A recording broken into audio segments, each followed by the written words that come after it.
range of treatment that has been scientifically proven to help you with your aches, pains, and illnesses. Our ICT machine is one of the most effective devices in the health field. It has shown positive results in many health problems, such as back pains, shoulder pains, migraine headaches, pain in the knees and legs, poor circulation, arthritis, diabetic neuropathy, numbness in the feet, strokes and sports injuries. ICT, repairs, rebuild. The power to heal, the future of pain relief. McDowell's Supplements, an effective way to ensure you and your loved ones are getting the daily recommended intake of essential vitamins, minerals, and other important nutrients necessary for optimal health. Naturally, we carry an array of health and wellness supplements. McDowell's Immune Booster enhances your body's defense to fight colds and flu, boosts your immune system, prevents viruses and other airborne diseases. McDowell's Colon Cleanser prevents constipation, helps in removing toxins from the colon, detoxifies the body, and regulates your bowel movements. McDowell's Prostate Health prevent the enlargement of the prostate, improve urinary flow, and reduce frequent urination, especially at night. Moringa oleifera capsules are rich in minerals like calcium, potassium, zinc, magnesium, iron, and copper, vitamins like beta-carotene, vitamin A, vitamin B such as folic acid, vitamin C, D, and E. McDowell's Potassium Complex, used for treating and preventing low potassium levels, high blood pressure, preventing stroke, and aid in weight loss. McDowell's Triple Magnesium relaxes the muscles, relieves cramps and helps to control high blood pressure, improves sleep, and can calm the nerves. Magnesium is very important for the normal functioning of cells, nerves, muscles, bones, and the heart. McDowell's Ginger Turmeric helps to relieve pain, decrease nausea and enhance the immune function to help protect against illness and infection. Ginger turmeric has powerful anti-inflammatory properties and improves your circulation. Don't hold health back. Let health strike back. McDowell's, the better way to start your health. Visit Health Service Center, John Compton Highway, call 453-6417. Let your wellness be our stress. The man, the voice. Your hero is back. Raw facts, no fluffs. Shelton Daniel is here to deal with big issues. Real issues, 12:30 p.m. to 2 p.m. Monday to Friday on Real FM.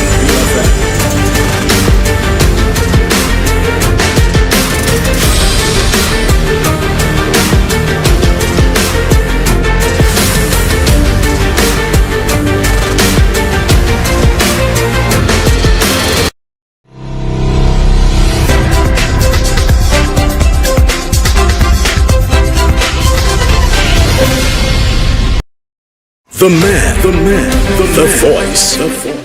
Day of the month of November 2024. It's going to be our first full week in November for the Real Issues with me, Shelton Daniel, your host and producer, alongside our technical operator, Alton Jaquan Joseph. I hope you had a good weekend and you're off to a great start for your work week. On this Monday morning, it's already afternoon, of course, but for the morning, that it has gone good for you and that you are well rested and charged, ready and raring to go in the 11th month of the year. You know how quickly does the time fly, but we knew it would anyway. Don't forget we're still in the hurricane season, and if we needed any reminder of that, the weekend had, quite a bit of rain. I didn't mind at all. It really cooled down the place well, and I have to tell you, for 2 nights, I don't know if they were nights one after the other, but for 2 nights I woke up and I put off the fan. Something I wasn't doing at all. That fan would stay on me and I would not move it at all. And 2 nights I got up like, you see, when my fan not up. So I said, maybe this is, a sign of better things to come, where the heat and the humidity is concerned. Of course, we're winding down to the end of the year, where towards the end of December, it normally, gets a little cooler and so on. It did cool down, between late December, early January, into early January this year, late December last year, but it didn't last long, before you had time, to take the taste of your coolness and the stiff breezes that would follow the Christmas season, which the older people would call apuya. There were 2 types of wind. They would call avant, that is the one that comes before the Christmas, and there's apuya, that they would call, the after Christmas and so on. Well, that didn't last very long. Let's hope it's better this year. Let me tell you something. I don't know of any holiday that's due in the month of November. I think November is one of the months that has no holiday. We have, St. Cecilia's Day, this kind of thing. But I don't think there's any public holiday. But let me tell you this. I'm going to demand a holiday on Wednesday, If you see Donald Trump lose, come knowing, I'm on a holiday, to celebrate. But maybe I won't need a holiday, especially if the two gentlemen who are in the studio with me agree to come on Wednesday to let me off so I can celebrate, even if it's to sleep all day and so on. But let me say good afternoon and welcome once again to be my co-host for today, one more regular than the other. Terry Fenelon is back in the house. Good afternoon to you, brother. I do hope that you're feeling okay this morning. I am. All right. Thank you. And a greater rarity with us in recent times, Miguel Favre. We know that he's moved on to other things at Nemo and so on, but I'm sure people still call him all the time for help with infrastructure matters, etc., etc. But you can see it's a time that the weather and the climate are getting better because he actually can spare some time to come on the program with us. So by Gavin Bones, I'm Gavin Premier. Nice to have you with us once again. I get a few minutes to Jack Chase speak about Nemo during the show today. Absolutely. Nemo is something that none of us can pay cheapskate with in terms of time, in terms of, allowing Nemo to get some airtime and so on. It's non-profit. It's something that concerns all of us. So Nemo has to be one of our favorites in terms of giving them the public service announcement type of treatment. All right, folks.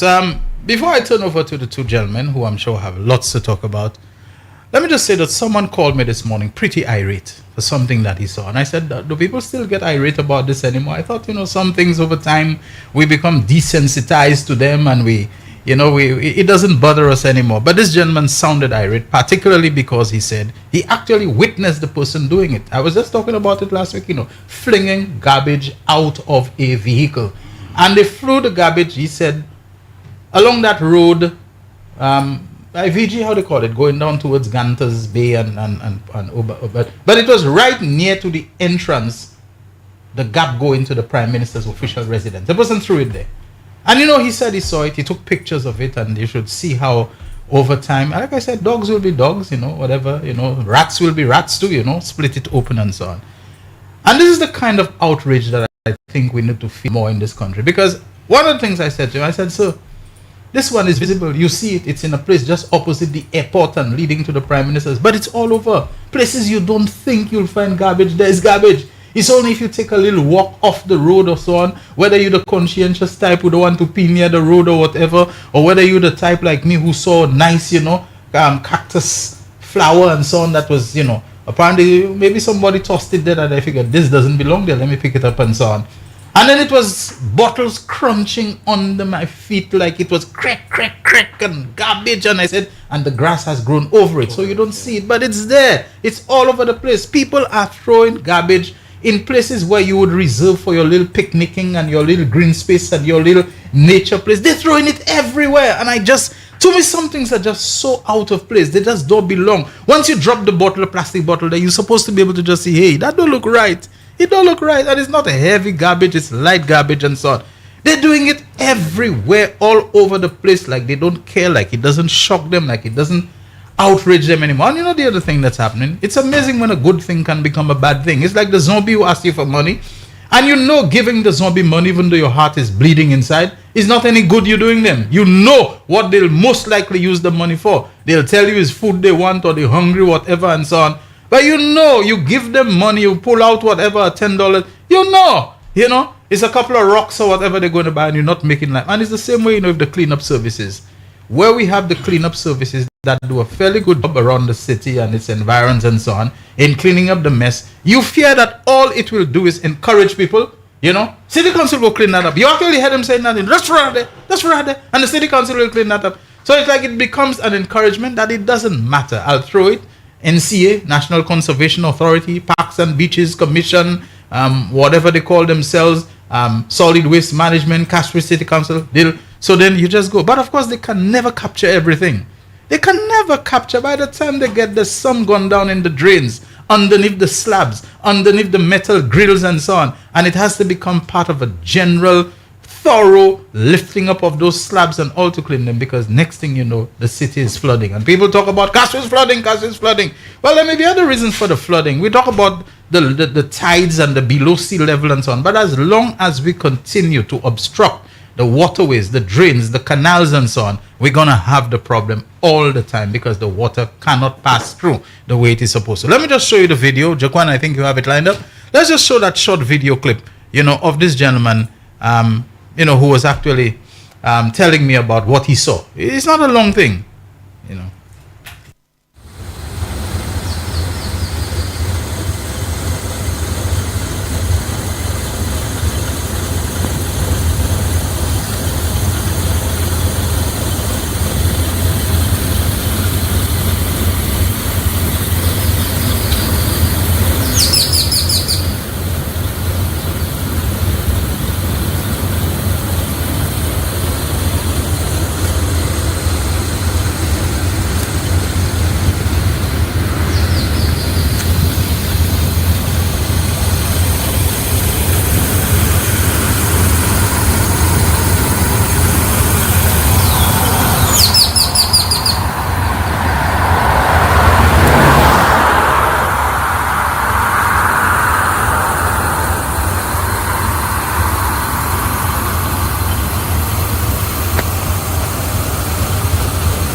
Folks, I don't want to belabor the point, but I believe the consciousness and the conscientiousness of our people has to be brought into play, not just in this, in so many different things having to do with our country. We must expand the concept of government and governance beyond the Prime Minister and the ministers and the representative. We have to have a concept of governance that extends to our sense of ownership, of care, of nurture of our country. Because we don't have too much of it, We only have 238 square miles of it. That's all we have. We mess it up and we have nowhere to run, nowhere to hide. America, anytime I do that, but Shelton, they have garbage in America, they have littering in America. Yes, they do. But they have a vastness of their geographical space, of their economic capacity, of their technology, that they have certain problems, they can deal with them at virtually the snap of a finger. They can evacuate 1/2 of their country or 2/3 of their country, and they can settle in just 1/3 and give the other 2/3 time to recover ecologically and so on. We take a hit that is big, and don't forget we have the natural perils hanging over our heads of volcanic eruption and all those things. What happened in St. Vincent is not inconceivable here, of volcanic eruption and tsunami and earthquake and hurricanes. Well, we have enough experience with that. So you see, we mess up. We have nowhere to run, nowhere to hide, especially if Donald Trump win that election tomorrow. He classify us as being shithole countries already. Why do we keep getting people from there coming over his country and all of that? So I'll leave that for tomorrow. Maybe we can just do a program tomorrow, invite you to call, invite you to vent your anxieties or your hopes and so on, because I know there are people here who support him, St. Lucian's abroad, to ask you, who do you think is gonna win, and why? And what are your expectations? What do you think will change? How do you think it will affect the world, St. Lucia, the Caribbean? Maybe we can just have, that kind of show tomorrow. I think that's a good day to have it. The day after, we can probably do something else. But sometime this week, I want to take a little time to talk about those disastrous land misadventures that it always seems it is the UWP that goes into them, giving our land away go low to foreigners, vast tracts of our land at what seem to be chump change, peppercorn prices and so on. And then we can't get it back, going into lease arrangements and all kind of things. This thing with T.O. King, that's nothing really new, A UWP government virtually gave away 1,300 and something acres of our land down in River Dore. That's how they call it, River Dore Holdings, to the Danes and so on. And we lost the case. The judge said, okay, We won the case. The Privy Council, well, the appeal court and the Privy Council said no, the Danes were entitled to the land. In the end, government had to compulsorily acquire the land. And you know, the thing is the amount of money we have to pay to compulsorily acquire it. It's the same thing, you know, with the yachting lands and so on. If we get to it, we may well have to compulsorily acquire it. Pay for land that is already ours, that we foolishly giving away under all kinds of arrangements and so on. And St. Lucian's getting squeezed in the process. That guy had a torrential mine. Is just one example. There is another man from PI who went through a similar problem where he purchased land, he paid deposit, he did everything. And then with all what went on with court and Privy Council and compulsory acquisition, 20-something years passed, he can't get title to the land that he properly entered into an arrangement. It's always the poor man, the local who feels it. And we know other names like Range, like what? Ager, whatever, what was it? That place, near Miku there. There's a whole lot of different things we have in and so on. Black Bale lands and Fondor lands and all kinds of lands we have in issues with, of people who come and they believe they can just take the patrimony. Because they don't understand that word. They believe is how you got credit card and how many things you can buy. The patrimony of St. Lucian's, you know, not being sold, being given away to people who look like them in color. And then we have to pay endless of the money of the poor people, the taxpayers of this country, the Mali way. We have to take money that we could be putting into better hospitals, schools, whatever you name it for them, so that we can buy back those lands, you know. It's easy for them at the stroke of a pen. They just give away our patrimony. And then when organizations like National Trust speak out, what you do? You put your foot on their neck, you squeeze them, you defund them, you take away money from them, you try to paralyze them and do anything. People, we have to be careful. I always say I'm going to say much, you know, but Terry and Miguel, it's yours to take away. I'm sure you all came with a lot. And then you have so-called island scholars and so-called professionals in the likes of Frank Myers who are facilitating this nonsense, saying they're going to Canada and they saw the carbon development in Canada and they think it would be good for St. Lucia. You do one day's visit. Sheldon, before we get to Terry, I just wanted to get back to what your issue you highlighted about the littering. And some may see it far-fetched, but I was explaining to somebody earlier, I proffered this theory, and it's quite akin to the theory of 60 degrees of separation. Our littering habits can have an almost direct impact on the crime situation. Because what you do is it goes back to the conscientiousness that you were talking about, the people. The more we litter, I carry a garbage bag around my guest stick. The more you litter, the more we clog our waterways and our drains, the more we contribute to the flooding. A lot of people affected are those at the lowest income bracket, the destitute among us. There you find these people sometimes can barely take care of their children. A disaster passes, they're now in a situation where they have to depend on the state. Their children now are in the hands of the young ones, especially the impressionable ones. Their parents can't afford to send them to school. They're now in a situation where they're really poor. You have them being influenced by these other negatives in society. And you find that cycle continuing. Now, this is not to say that I'm saying that littering is a direct cause of it, but all these things contribute to the societal decay, our economic decay, and these things. And I think we should be more conscientious about our littering practices and how it may affect someone, because the crime situation will affect you in one way or the other. You may become the victim of a burglary, a robbery, or a random shooting, maybe, catching a stray bullet. So I think it's just on us to be more conscientious about how we treat our country, which we say we claim to love so much. And I think Terry can attest to that, maybe because he's on the VG Beach every day. I would go there every day on the morning, and you would see the cleaners, the NCA staff cleaning there, especially after a Sunday. Loads of garbage on the beach, but the very next morning they're cleaning or it seems to be the same amount of garbage off the VG Beach again. And some of these things wash up on our shores from other parts of the island. So just a message again, St. Lucians, be more conscientious. Exactly. Yeah, as a matter of fact, Shelton, excuse me, this morning some of the regulars, we had that issue. When we arrived at our spot, man, the litter, I just didn't take a picture because I'm tired. I have taken out pictures and posted to Facebook. I think we can do better than that. St. Lucians, we can do better than that. Especially when we want to attract things that stimulate economic activity. The Yamaha. Let's go there. Yamaha. Tremendous. Yes, we have. It's only if we have a dirty place that has a reputation. So there's the people who come and that's exactly what they're trying to escape. The Yamaha thing concerns me though. I will state it now. just as I did, it will be touted as a good income generator and economic booster during that period, just as the Mercury Fest, which is basically the same thing. But then these people generally leave the beach in a very poor condition. So I'm hoping that the organizers themselves make that effort to ensure that whatever debris, garbage, that is a full cleanup of the beach, because Pigeon Island Park is right around the corner, and you have to these things will get. But I would believe that incorporated into the whole scheme of things would be a certain amount of money for cleaning. Exactly. I mean, because Miguel, let's face it. I mean, when you're in that thing, there will be litter. The important thing is to get the people out to clean it up naturally. So I will not put that as a it is a concern for me. But I don't. I would believe that if you go there now, they should be clean.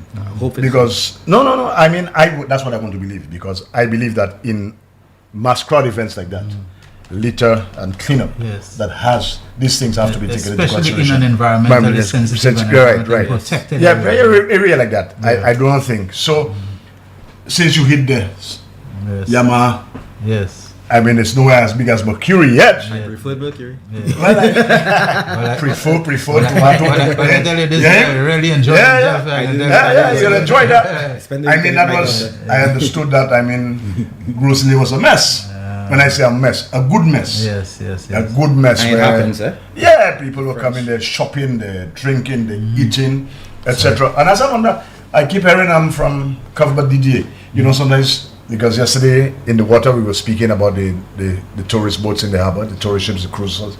And I listened to Mr. DT at some point saying, but we always talk about the cruise ships, we get the figures, but we need to delineate. You know what I mean? What about the yachties? And he's saying, I was shocked, Shelton, that he's saying in some countries, I suspect St. Lucia might be greater, the yachties contribute at least 3 times as much as the cruise ship passengers. And that's easily understood. When they come, they stay for much longer.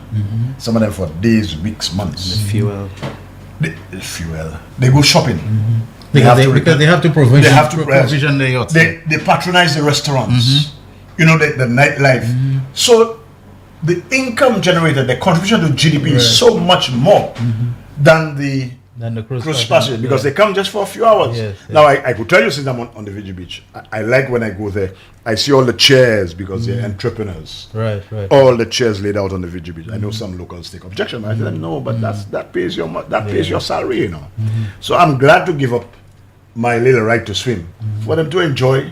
And I've met quite a number of people there. Very nice conversation. I don't see how it obstructs the swimming and the walking. Some people really. I'm like, seriously? To me, but we invite them to enjoy our sun on the sand, the sea. And I like, people are making money because they rent the chairs out, etc. The guys who have a little pop-up Sometimes shops. you have a coaster or two coming there. Sometimes you have that little choo-choo train. Yeah, exactly. I mean, and I see them. I mean, the vendors sell, the beverages. And it's just a happy time. So I'm happy to just relax, watch it, and observe. And sometimes if I go for a later, to go and swim, so I don't meddle, and stuff. So it's a great time. Yamaha Sunfest, another great activity. I understood. Shazi called a show this morning. I was saying the estimate was about 2,500 visitors. Okay. Now that's the estimate. And now that's the first.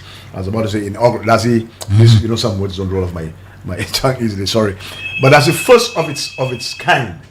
And you saw the boats, you saw people enjoying themselves, etc. So that is good. Are you sure that's not Shazzy trying to call us? Let's see. Caller. Hello.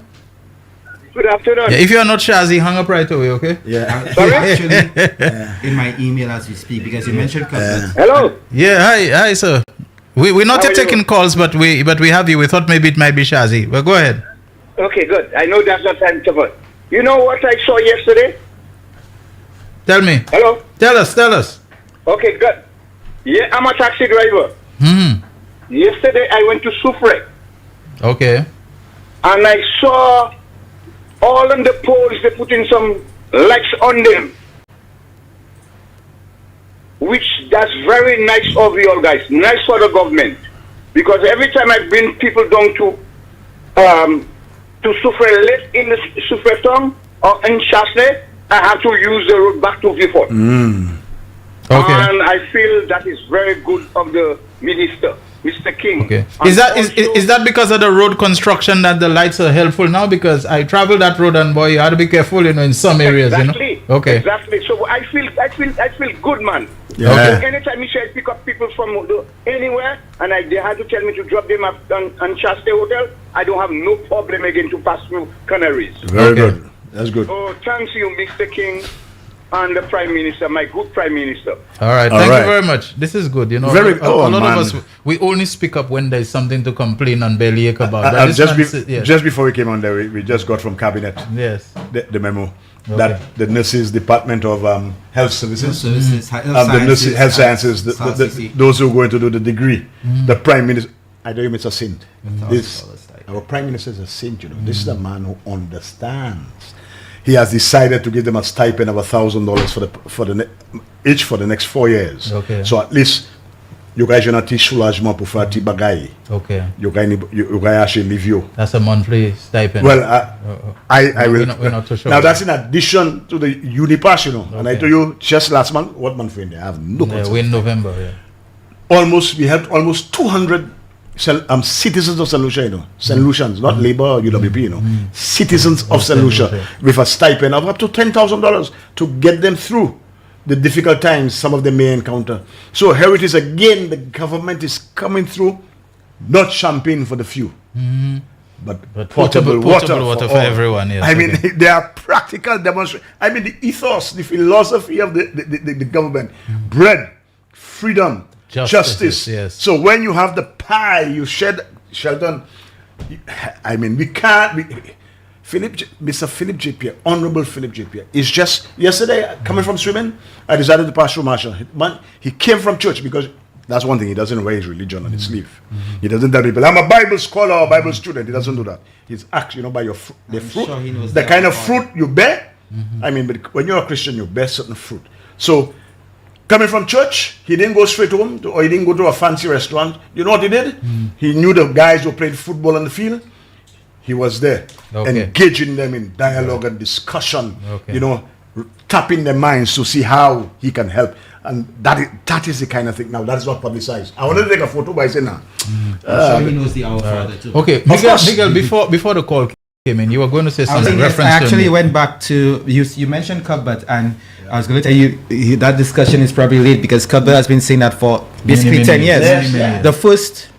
The first Mercury was in both 2014. and Right. and Dr. Len Ishmael, And Dr. Len the Ishmael, former OECS Director General, And Shazzy. have been saying that. In fact, I think a study was actually done to show the contribution that the yachting sector makes, That's and to right. show that it's been greatly undervalued and underappreciated. Right. Go ahead. Then. And the first Mercury was 10 years ago, 10 years ago, 2014. yeah. I covered them all. And I remember the second year with the Fully interview. proof, right? Yeah.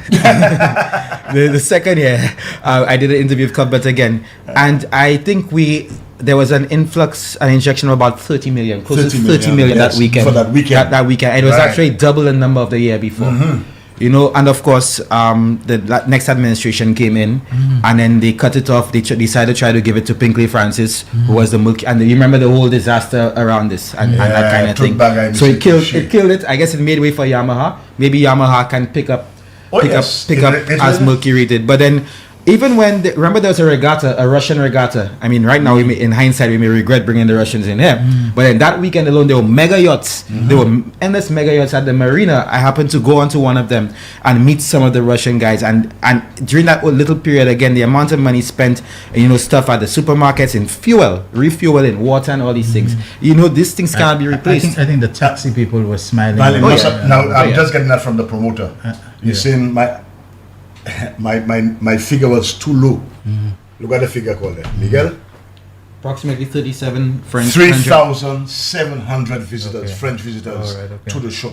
Now that's a lot of money. That's a lot of money in circulation. And this So- is good because I think it's coming just at the point where the cruise season, Oi. the cruise tourism season, is just picking up It's too. just going to open, right? Yes. Because it's from November to May. Yes. And I think last week, I saw two early cruise ships in the harbor. But yesterday there were, I think there were two. Yeah. Yesterday there were two. Yes. I did not pass by the market. I used the Lance Road, unfortunately. But I think there were 2 cruise ships because but from the time I reached the beach, I saw the chairs lined up because they have the vendors have the schedule, and they line up the chairs because once in a while I'll tell them give me a blind. And because they know me, they'll say, okay, Mr. Fallon, just take a blind, but you will rest. We can do it that kind of boost. Yes, I'll tell you what. We're already at 1 o'clock. Yes. Let's take the break. Jaquan, and then when we come back, it'll be all Terry and Miguel, the good news, sharing it with each other. We have a lot of good news. All right, wonderful. This is The Real Issues. We'll be back shortly. The voice. Your hero is back. Raw facts, no fluff. Shelton Daniel is here to deal with big issues. 12:30 p.m. to 2 p.m. Monday to Friday on Real FM.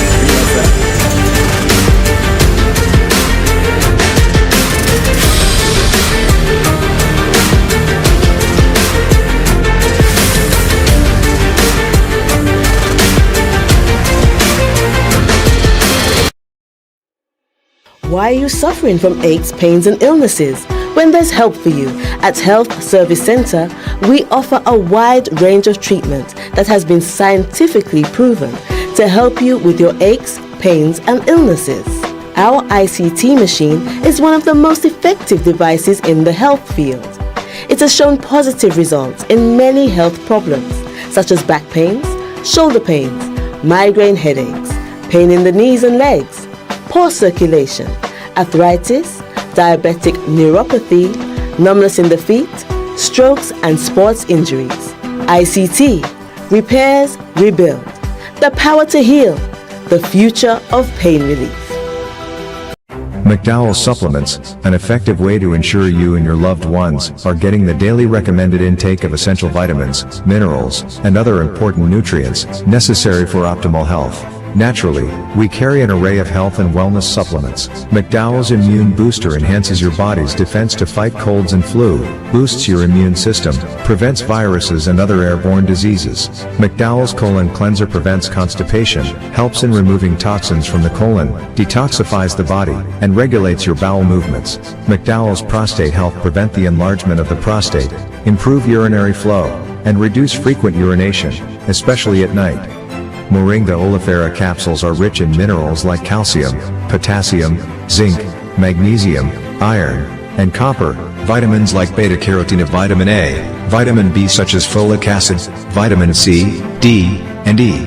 McDowell's Potassium Complex, used for treating and preventing low potassium levels, high blood pressure, preventing stroke, and aid in weight loss.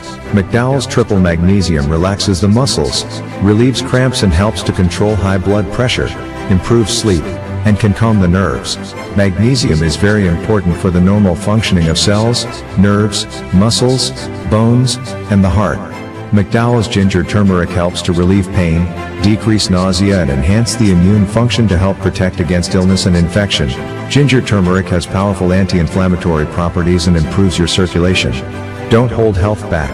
Let health strike back. McDowell's, the better way to start your health. Visit Health Service Center, John Compton Highway, call 453-6417. Let your wellness be our stress.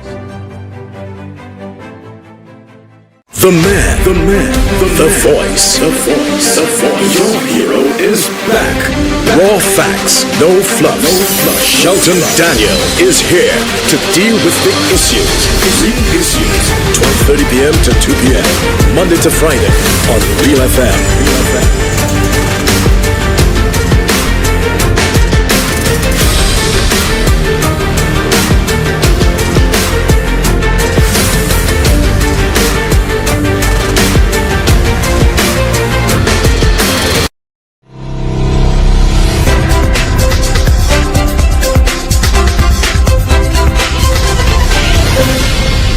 Good afternoon, Shelton, and your guest. I think St. Lucia should be a cruise ship hub and stay overnight. All right.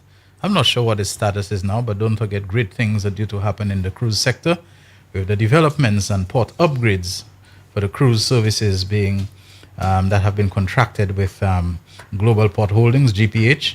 And one only has to look in the other Caribbean islands where they've operated, notably Antigua, where I was, and where St. Lucian was the manager of Antigua Cruise Port, which was the local subsidiary of Global Port Holdings. I mean, they have done a fantastic upgrade of the port so that now the largest class of cruise ships that are available, the Oasis class cruise ships, they can now be berthed there, and I think St. Lucia is aiming for that, and even landside upgrades of the whole vendors arcade and that entire front and so on.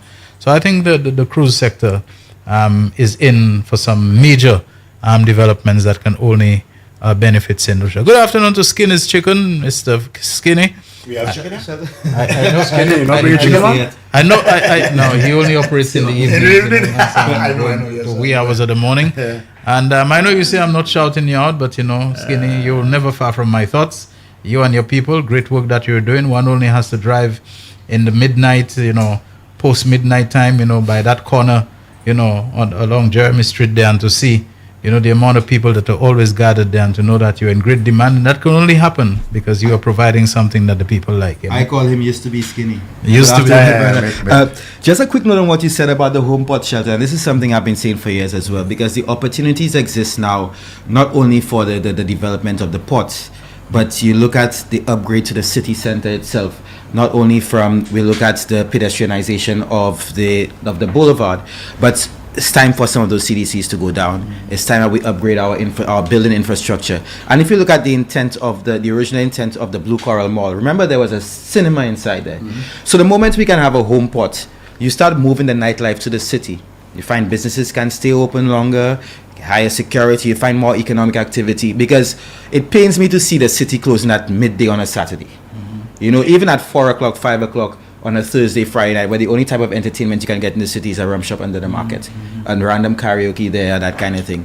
That is the opportunity with St. Lucia becoming, with the GPH upgrade, St. Lucia can become a home port. You have tourists staying over longer, they can make use of the city. Rodney Bay is not the only face up. The border, it's not the only point of entertainment now for visitors. You're making that's an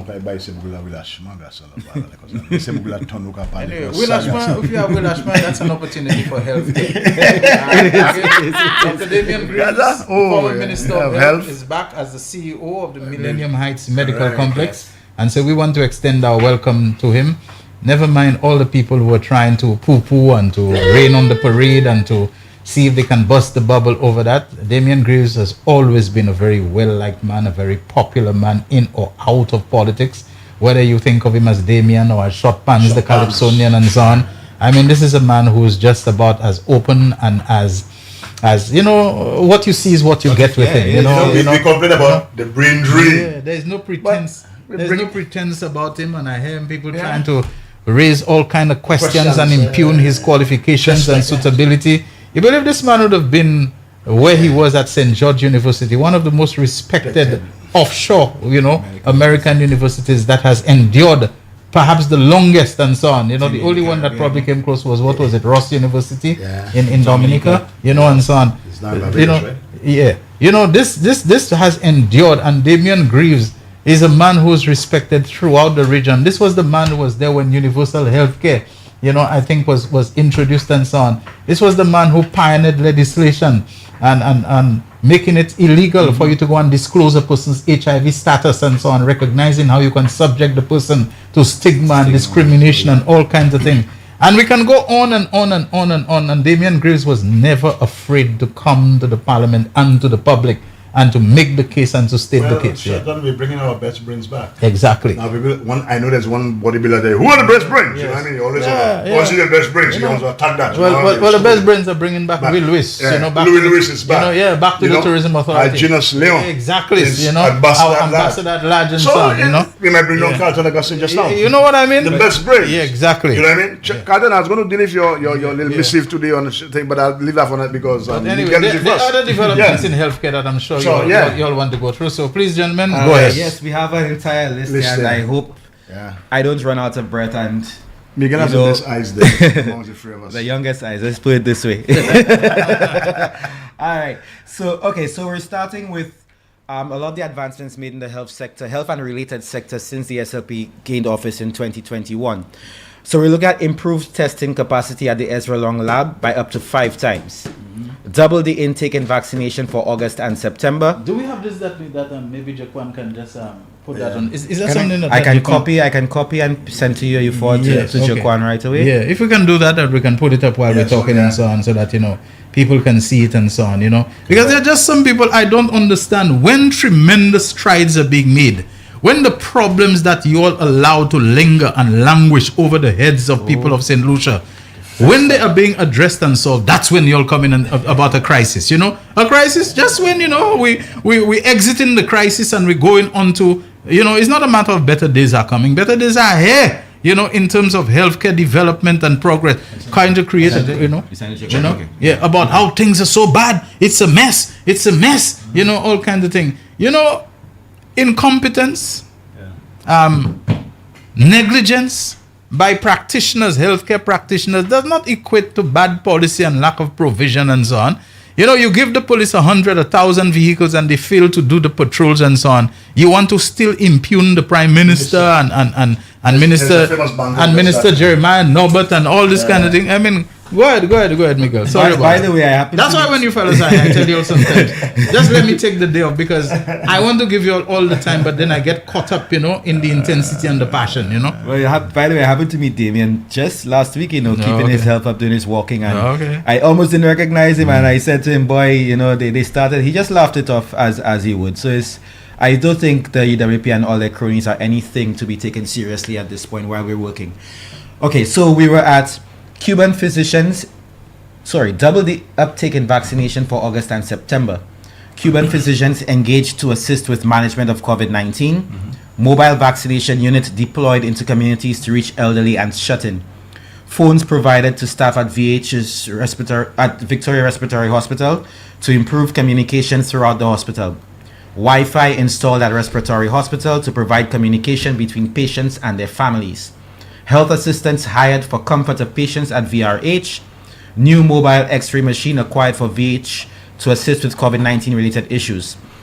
Secured 30 oxygen concentrators to help with COVID-19 patients. Launch of first phase of universal healthcare, maternal and child health services to include laboratory services and ultrasounds. Free medical care for persons 80 years and older. Removal of VAT on medical screening equipment for 2 years. Health aides hired to assist with patient family support at VH.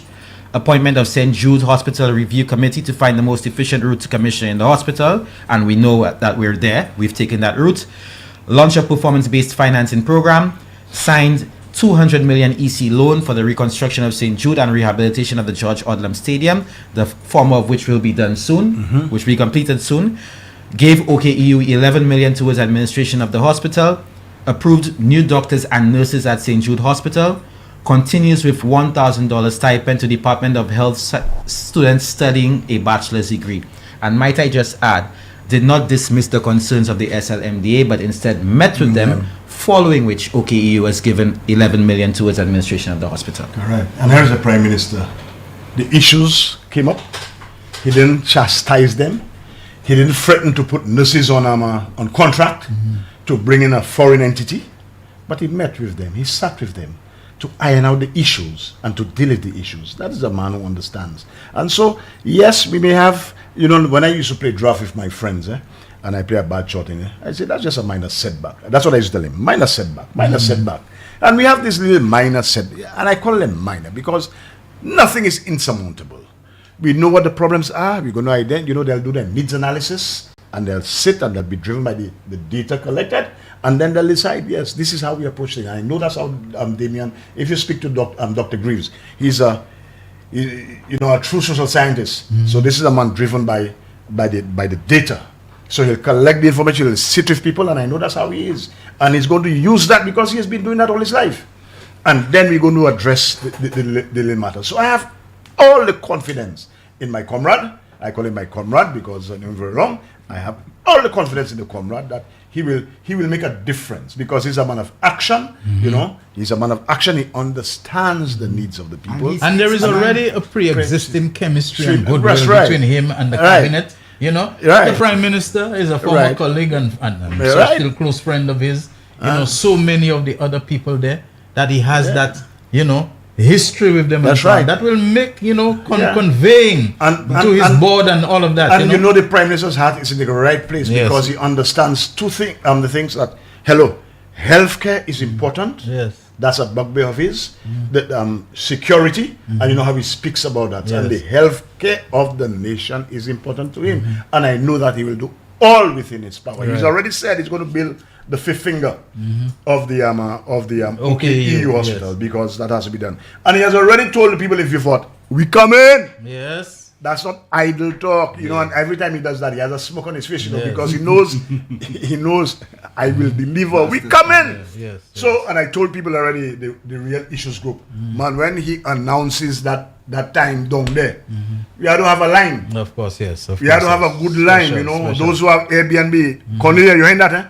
Those who have you know, we going down there, no man.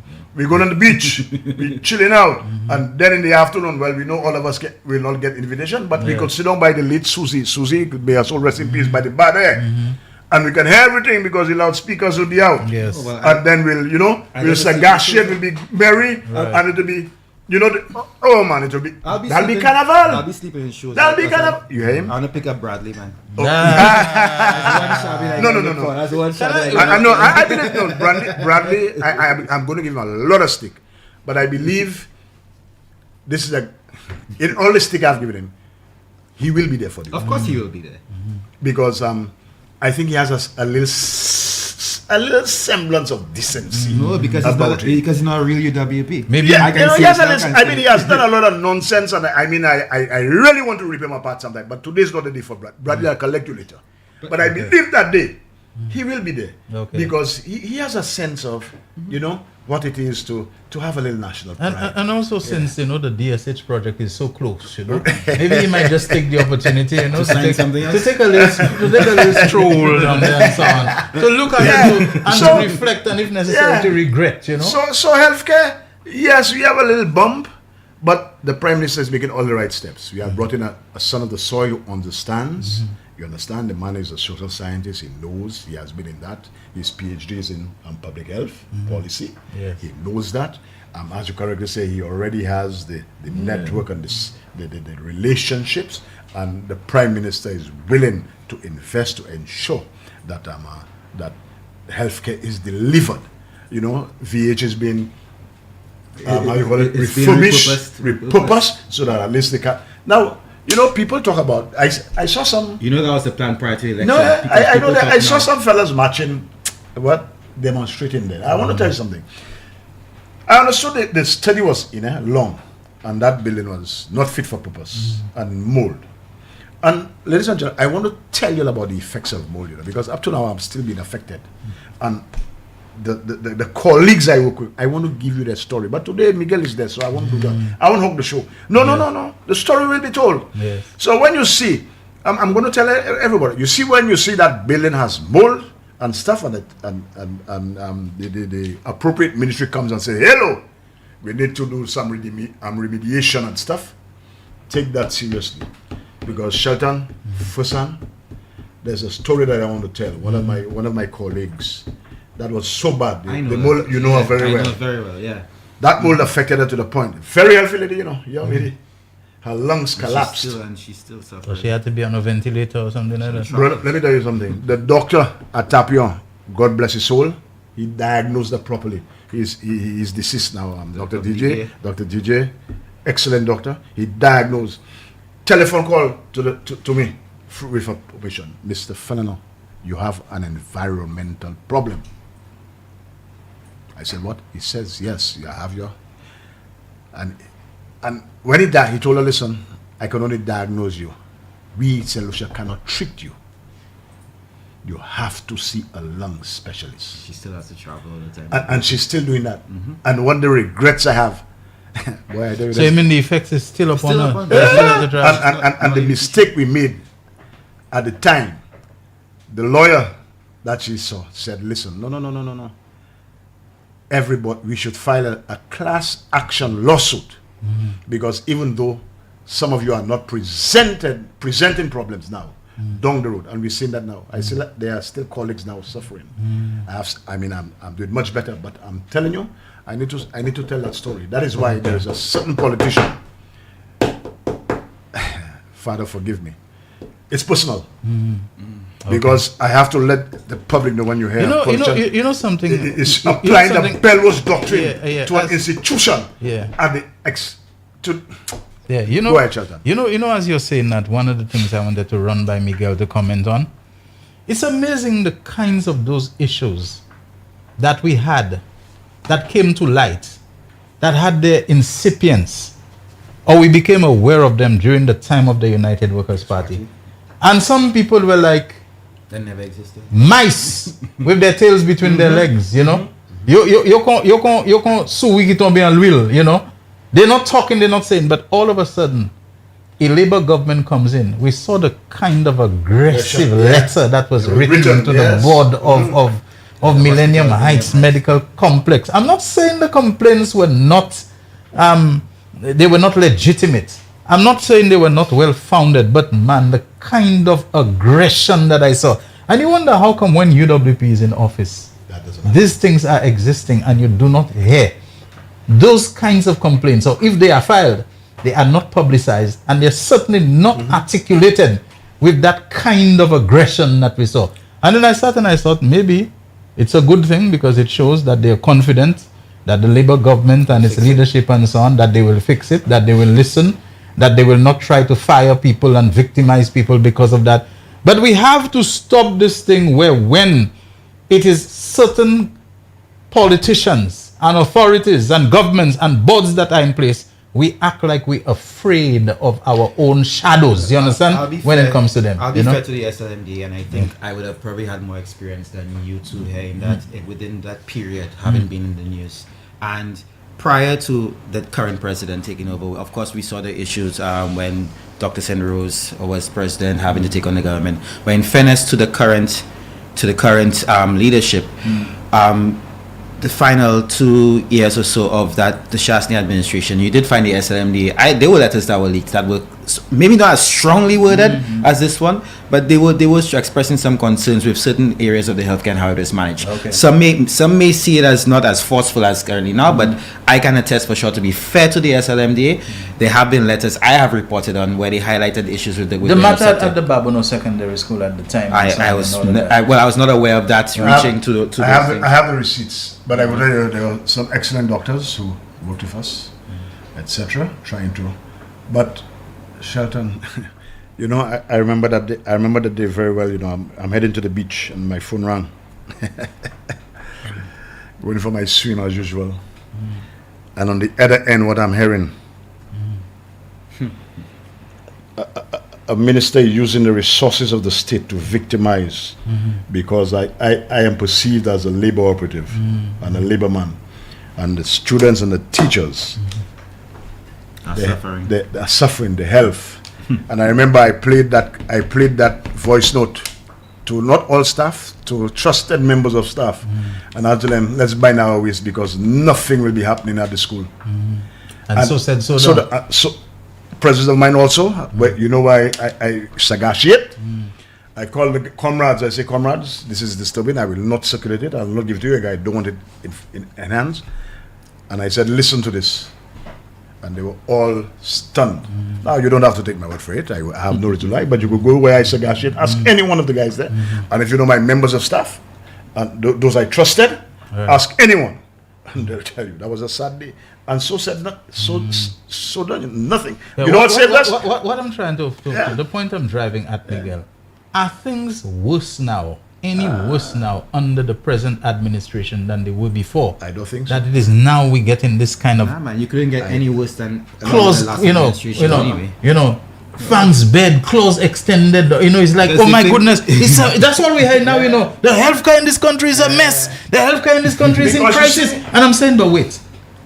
You do not solve long-term problems overnight, but at least you can see the steps being taken. At least you can see the commitment being there. At least you can see the tangible steps being taken to resolve certain issues. What we had previously was hospital buildings that were already up, people putting backhoe and thing in them to manage them up. That's right. You know, and I mean, you have to ask yourself where this came from. Bringing in a structure that was nowhere near in the approved plans for the hospital and so on. I'm saying, but you know. you seeing there is an attempt to walk back those things, but it's now you're making it look like things. The thing is, the Prime Minister did announce early in the term that they were going to repurpose the Victoria Hospital into a polyclinic. Yes. An urban polyclinic. That was the exact term that they used. But you know, whenever I hear this thing about breaking news and healthcare in a mess and whatever in crisis, you know what I hear? They're eating the dogs, they're eating the cats. But you see, Because it's nonsensical nonsense. it's Cambridge. Listen, it's Cambridge Analytica work. Yeah. You know, strategy. Everything they have tried has failed. Yeah. I heard last night there was an avalanche, a tsunami of new information. You stayed up to, there was a tsunami for Oh, Frank? There was breaking news last night. Well, there's only I don't tsunami I know. It's Frank Mayase. I heard there was a tsunami because Rejok didn't deliver. Martinez didn't deliver. You know, the Hatriots. The Hatriots have not delivered. So they're saying, I saw the next thing we have there is healthcare. So let's attack. Because you know St. Jude's going to be opening. The fifth finger is going to be built. Okay? VH is going to be repurposed and stuff. You know, the Prime Minister has already said it's going to be using CIP money to alleviate the problems in healthcare. I mean, just the harassing wellness center was commissioned. The other health centers are getting attention. So these guys are running scared. And you heard them fellas, you know, I heard these days when they have meetings, they say no recording. If we allow St. Jude to finish, crap or smoke our pipe. But of course, if GPH is finished, crap or smoke our pipe. If the halls of justice finished, but the fellas are running scared. So they're like mad fowls everywhere. I feel sorry. What it is that we can hit the government on, but nothing will sting because the people are not stupid. All right, solutions are waking up. We are giving them the information, and I could tell you the information, Shelton, your show is reaching more people than you think, you know, because everywhere I go, people are stopping me. This morning I went to take out a few dollars because I have some money for a plumber in the bank there, and you would be surprised. You know, I'm on the line there, and I'm like, it's kind of embarrassing. You understand? People are hearing, so we don't know. So these guys are aware. So every day, it's breaking news.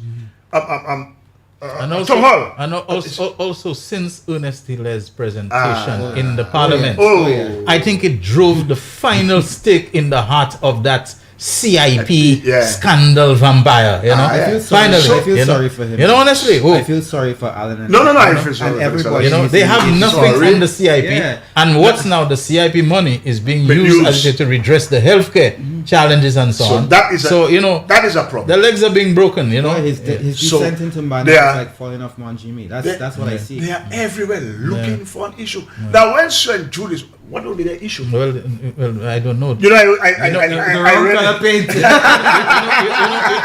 You know, St. Jude's. I suspect the box. Now I see a good use for it. Yeah. They'll have to put a southern wellness center there, you know, some psychiatric facility because it's their madness will go. The special prosecutor special cell. The special prosecutor has to wake up. You know, it's too long. Yeah, the special prosecutor has to wake up. Yeah, I don't think the special prosecutor is sleeping. Yes. What I think we need to be sensitive to is the public perception. Yes, because people were already fired up and in arms that at last something is going to be done. Some people who have been playing fast and loose and taking liberties with the resources of the country will be held to account, will be brought to book. Now, I'm not saying it's not being done. Yeah. What I'm saying is do not leave the people wondering whether something is happening. Right. You have to have some sensitivity to the public sentiment. Give us something. You know, in the legal process, you see, the thing is with the court process, the legal process, the investigative process, financial crimes and stuff of governance and policy, they're a lot harder. In fact, there's a lot more intricacies, a lot more stuff that you have to go through in prosecuting those cases. And people would tend to believe it's just a matter of, okay, we figure we have evidence, let's just file a court matter and get through it. I think most of us are aware, but we want to hear something, you know, at least it's just a matter of public reassurance. You know? Yeah, that's something that I'm not sleeping, that's something being done, because this morning I could tell you, when I reach my spot, You know, there's a pecking order on the beach. We all have our sport. One of this guy, actually, he just came from the US. He said he went to vote. He went to vote. He wanted to make sure he voted early, and he's back. You were not sure who he was voting for? No, well, that's a different. If you knew that he's strongly voting for. No. You should have hold No, you should have hold met and make him miss his flight. He went to vote. He said no. He said he was not there for the week, but he went up to vote, man, and he's back. Make him miss his flight. And the first thing he was saying, man, but special prosecutor, man, give us something, because that is his. You know, people need that kind of reassurance. Is it going to be? Are we going to maintain the status quo? Is it going to be business as usual? And I've said, you know already, but the excuses. But there are some low hanging fruit. Give us that, man, and then we can move on. Yes, but Cambridge Analytica, we are onto them, but nothing sticks. You know why nothing sticks? Mr. Pierre, in all his political career, not a whiff of corruption. His likability, he's like King, you know, Stevenson King. And not only that, too, he stays clear of anything that may even remotely be classified as victimization. You know, so he doesn't go after people simply because their political orientation. Ask Rim Dumbbell. And he people are seeing that he's doing what they expect. He's quietly. His policies and he's all embracing. He's delivering. He's delivering. So how could you knock a man like that? How could you? What can you say about him? I mean, if one con man is telling another con man, you see the Prime Minister Gasol over there. A con man telling another con man that. Because you know con men try to con everybody. It doesn't matter, but just figure, you see this man? So the con man tells the other con man, don't even go there. You know, there, you don't go there. We'll hit a roadblock. And that's important. Miguel, go ahead. We are due for another break. Go ahead for the break. Were you making any point? I wasn't really at the point. I'll be careful with this guy, Terry. You know, this man is so full of fire that when you see he gets on something like that, you know, you have to struggle for a whip sideways. The thing is that you like what he's saying so much that you yourself don't feel like interrupting. No, I was saying I feel sorry for Alan because it's evident you've seen his descent into madness going faster and faster. I more feel sorry about the people around him. He has to go home to his wife. She has to deal with that. His children, his family have to deal with that. Because the man is definitely a madman. And the dichotomy, you spoke about Trump, the dichotomy which exists between people who say they don't support Alan Shastney, but they're all over social media jumping and making noise for Trump. Likewise, the same thing you have up there. You have people who actually support the Labour Party who are anti-Shastney. Is it the same thing Terry was saying about Bradley Felix? Bradley represents a class of people that I'm going to in St. Lucian parlance ordinarily say, you have to know them, they have a lot of vice. You know? It's just like Trump.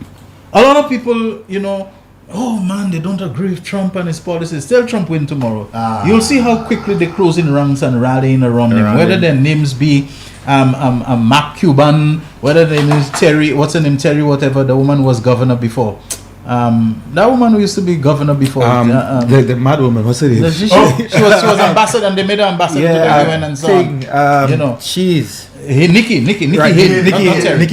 Haley. You know, whether they be Rudy Giuliani, even that fella Kelly, I don't really trust him. Maybe that recently another one. You've seen how they quickly coming together. I'm telling you, see here in St. Lucia, a lot of the people who sell the story, maybe they want some kind of consideration from Philip JP and the Labour government. Man, I support the WP, you know, but this fella Alan Shastney, tell them tomorrow they see that the signs, that the omens are looking good for Alan Shastney to win an election. You'll see how very quickly all the me for Alan Shastney and son, how they close in ranks and they come down. You have to know, and I could mention some names. I'll tell you one who's stuck in that situation right now. Maybe not even supporting the SLP government, but they're just stuck in a situation where they were so anti-Alan, but then an incident happened just before nomination day, and now they're stuck with the head all up his rear end, and that's Spider Montooth. That is Spider Montooth. Spider did not expect Kenson to beat him, and that's why he was so angry. And not only that, too, Spider knows that Alan holds the key and the cards to his endorsement. Notice that when they endorse Ross Clark, they endorse who else and so on. Peter Chico. They endorse all those people who are unlikely. How likely is Ross Clark going to be to beat Richard Frederick? Of course, we never know. How likely is he to complete a full sentence? How likely is Peter Chico to defeat Philip J. Spider Montooth, who probably you can say is a veteran, that based upon how things go, Have you heard them endorse Spider? No. Spider knows he has to tag along and play the game. Otherwise, Allen might just for Spider decide not to endorse him. So Spider is playing his thing. But I'm telling you, a lot of them, including a former general secretary of UWP, all of that and so on, do not ever take those people at their word that, boy, they might just, pivot all of a sudden. And this is what happens, when you get that late pivot from people who make you believe that they have abandoned their ship to come to you. Because what it does is that it gives people the impression, wow, SLP must be real bad, SLP must be real doing something wrong, You mean to tell me a man like so and so, left Flabo and now he's decided he's turning his back, on SLP. SLP must be real bad. And their story always have a take eye in it. You know? Gasa labor take eye guy, Gasa mo take eye support se bugsa, Gasa mo te have fin kite Flabo, lemo se bugsa awa you. And then that resonates. It does resonate. That somebody abandoned Flabo to come to you, and at the last minute they say, "Awa." It creates in people's mind the idea that something must be real bad about it. Other kinds of people have a lot of vice, which is why we have to remind the public of the mass of the reality, which is the mass exodus, the real mass exodus from Flabo. Yes. And I'm not gravitated towards the SLP, but gravitated away from Flabo. Due to the likes of Alan Shastney and Guy, nobody but them. Yes. But then you have weak people like Spider, or you hear Guy talking about Philip J. Pierre has no balls. I've never seen a spider with balls. Yeah. But you know something. I will say what Terry and I have been saying.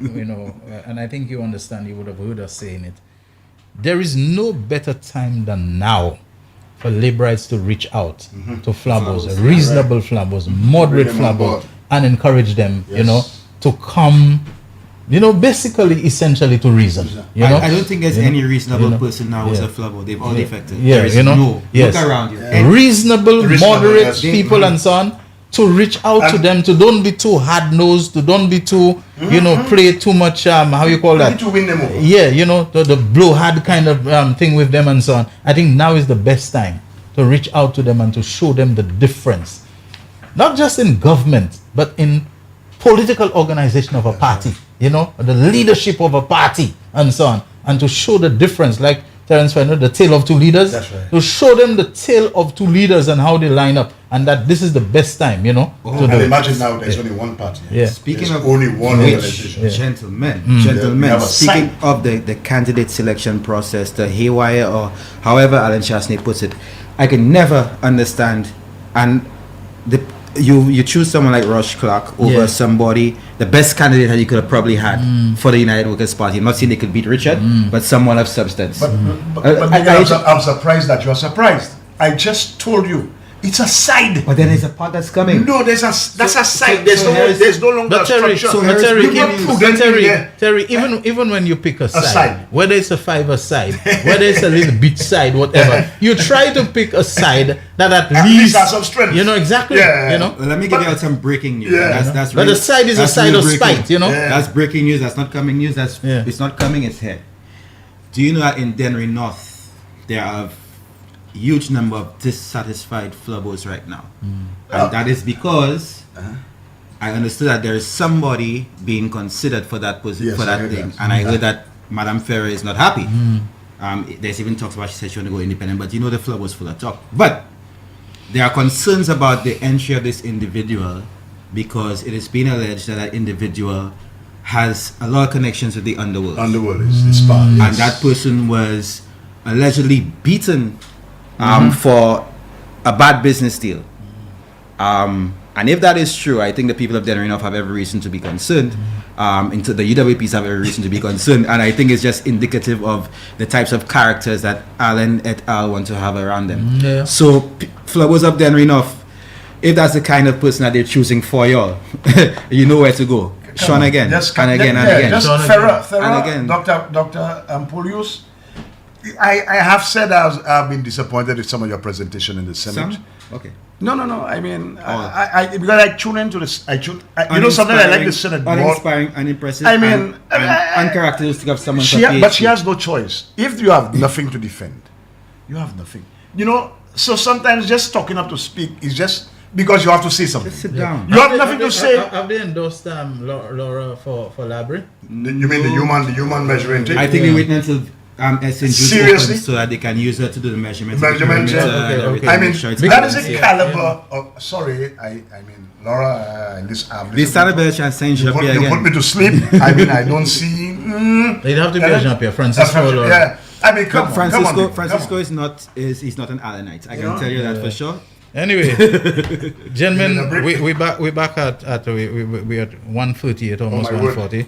So let's take a break, and then when we come back, we'll intersperse our discussions with some calls. Right. It's always I would say indispensable that we demonstrate that we want the people to be part of what we are doing. Of course. Yes. Ou já agora você possa aqui lá PJP, no change required. Moi c'est ya flambeau, PJP moins content. Look wall and I vote, I not changing people.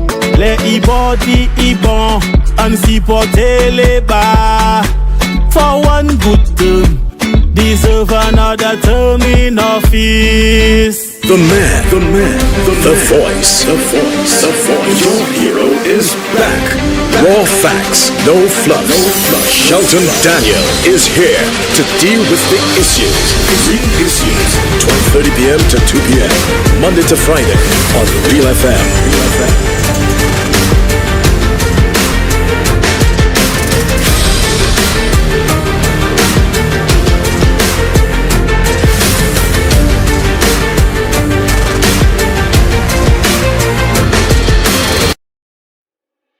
Why are you suffering from aches, pains and illnesses? When there's help for you. At Health Service Center, we offer a wide range of treatment that has been scientifically proven to help you with your aches, pains and illnesses. Our ICT machine is one of the most effective devices in the health field. It has shown positive results in many health problems, such as back pains, shoulder pains, migraine headaches, pain in the knees and legs, poor circulation, arthritis, diabetic neuropathy, numbness in the feet, strokes and sports injuries. ICT, repairs, rebuild. The power to heal, the future of pain relief. McDowell Supplements, an effective way to ensure you and your loved ones are getting the daily recommended intake of essential vitamins, minerals, and other important nutrients necessary for optimal health. Naturally, we carry an array of health and wellness supplements. McDowell's Immune Booster enhances your body's defense to fight colds and flu, boosts your immune system, prevents viruses and other airborne diseases. McDowell's Colon Cleanser prevents constipation, helps in removing toxins from the colon, detoxifies the body, and regulates your bowel movements. McDowell's Prostate Health prevent the enlargement of the prostate, improve urinary flow, and reduce frequent urination, especially at night. Moringa oleifera capsules are rich in minerals like calcium, potassium, zinc, magnesium, iron, and copper, vitamins like beta-carotene of vitamin A, vitamin B such as folic acid, vitamin C, D, and E. McDowell's Potassium Complex, used for treating and preventing low potassium levels, high blood pressure, preventing stroke, and aid in weight loss. McDowell's Triple Magnesium relaxes the muscles, relieves cramps and helps to control high blood pressure, improves sleep, and can calm the nerves. Magnesium is very important for the normal functioning of cells, nerves, muscles, bones, and the heart. McDowell's Ginger Turmeric helps to relieve pain, decrease nausea and enhance the immune function to help protect against illness and infection. Ginger turmeric has powerful anti-inflammatory properties and improves your circulation. Don't hold health back. Let health strike back. McDowell's, the better way to start your health. Visit Health Service Center, John Compton Highway, call 453-6417. Let your wellness be our stress.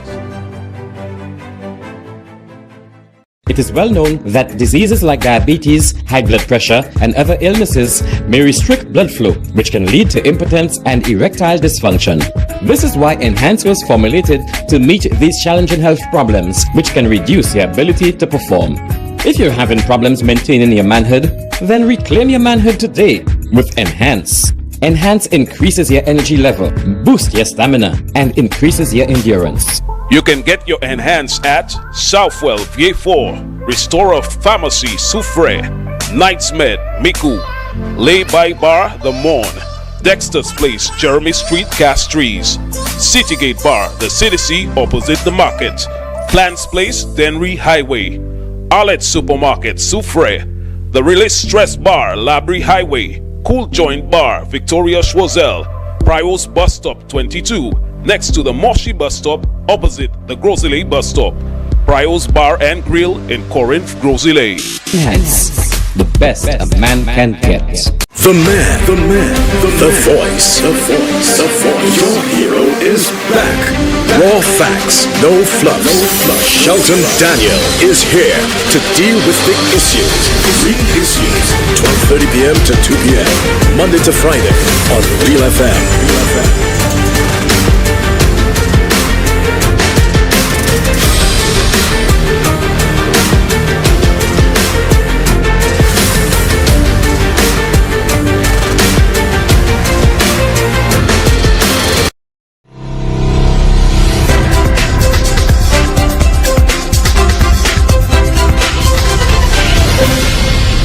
Good afternoon, S. I know a lady, she is deceased now. She got sick from the mold at SALCC, that's Arthur Lewis Community College.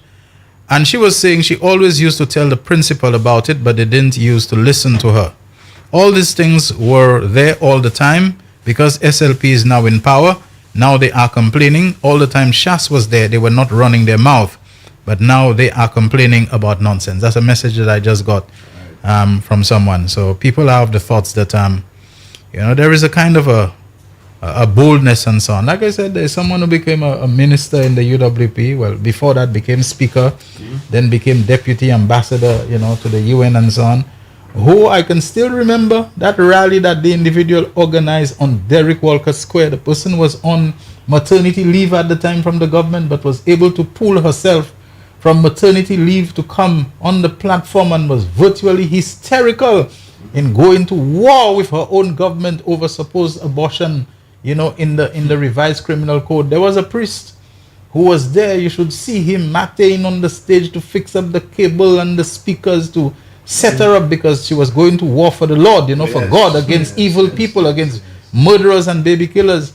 Once the government changed, once the government changed and she became part of the UWP apparatus, first as speaker and then as deputy, you heard nothing about abortion anymore, even though the law remain unchanged and so on. So I'm not surprised that there are people, you're not going to hear them saying anything, but depend upon the dispensation. I'm not saying they shouldn't say it, but the aggression and the verve with which they say it, it differs. We talk about the hypocrisy. The maturity, though. The clear difference between the UWP and the SLP supporters, particularly in this current age. We mentioned Dr. Greaves earlier, and I wanted to say from a political level, and it speaks to the magnanimity and the maturity of our Prime Minister and the Labour Party. At some point a few years ago, Dr. Greaves was seen by some people as anti the Labour the government, because the man is not he's an intelligent man. If he highlights an issue or flaw maybe in the system or policy, people took it to mean that he's attacking the government and blah, and they were actually people within the Labour camp who say, they may have said whatever. But the man, if you look at the man's, I'm trying to remember what exactly it was that he was writing about. But some people took it to for him he's anti. And by the way, what is the big deal about somebody being of one opinion and one persuasion at one time, and then they being of a different persuasion? Nothing. That happens all the time. You've had so many people who are Labour people, and what I'm talking about is the fundamentals of what you say are your beliefs and your morality and your convictions. Abortion is not something which is transactional, that today you are totally anti-abortion and tomorrow you are not pro-abortion but you're silent about it. It strikes at the very core of a person's spirituality and morality and so on. You can't be somebody who goes with bloodshot eyes, to go to war against your own government, and tomorrow you have nothing to say about it and the law is still on the books. Damian Greaves, at the time, a lecturer at Sir Arthur Lewis, there is something which we call intellectual freedom and critiquing of things and so on, that people in academic life consider it to be their duty, that they will look at things and analyze and critique them and so on. The next day he becomes a politician. He's actually a member and part of the Labour Party's campaign team. So we have to understand that. George Odlum, you name them, so many people have different opinions at different times. They don't remain steady in a straight line. But what are the fundamental issues that you say turn on your morality and this kind of thing. This is what I find. This politician I believe you're talking about is Sarah Flood, and I will just make one statement here and leave it there. That gripe had nothing to do with policy. It was personal. A lot of people told me that. It was, and I can tell you from very good journalistic sources, it was personal. And let's leave it there. Before we take a call, just on the side, Comrade Peter Lancico, Pell. Yes, Ambassador. Ambassador Pell. We need to welcome him to our club. That's the only ambassador that we call him ambassador and we use his nickname with him. I think every other ambassador we strict to the protocol of formality, so that we would say Ambassador Rambali. So let me welcome, Ambassador this and that. And that is the only ambassador. We call him ambassador. We give him the formality of the title, but for some reason we can never call him Peter Lancico. Pell. Ambassador Pell. Welcome to the club. I think he's a granddad one day old. Yes. He's a new granddad. So welcome to the club. A little late, but better late than never. Absolutely. He's such a personable guy. Big up to you and good afternoon to you, Ambassador Lancico. Nice that you always give us a little line and so on and an acknowledgement to let us know that you're listening and following us as well. We can take some calls, Shelton, because it's interactive. I mean, I like that. Sarah Fraud. 487-9849 and 4533911. We have not our first caller. But we have our first caller for this segment. Go ahead, you're on the air. Good afternoon, Miguel. Good afternoon, my brother. Good afternoon. Good afternoon to the three wise men. 2.5. I want you to assist me in pronouncing that word EOTS. What does it? How do you pronounce it? EOTS. EOTS. First time hearing that word. I think yachts. Well, it is the first time you all are hearing that word because it's a word I create. And you're asking us for the meaning? Because I know you all are brighter than me. But it means an enemy of the state. A patriot. Enemy. Patriot. No, just use the one that Terry has coined. A patriot. Patriot, man. Enemy of the state. And when I look at Sarah Flood epitomized an idiot, enemy of the state. Remember our Prime Minister said that this year going to be the year of infrastructure? You all remember that? Was that? The Prime Minister said that this year going to be the year of infrastructure. Yes. And people ridicule him, ridicule him and say, what year of infrastructure? Now you look at that building that is going to go up. It will go up. It will go up. Whether Sarah Flood fights against it, whether she writes the Vatican, that judicial building is going to go up. So Sarah Flood is fighting, and Iot is one who is not loyal and dedicated. Fight against the country. Fight against progress. Everything the government does to improve the country, people fight against it. You call him an idiot.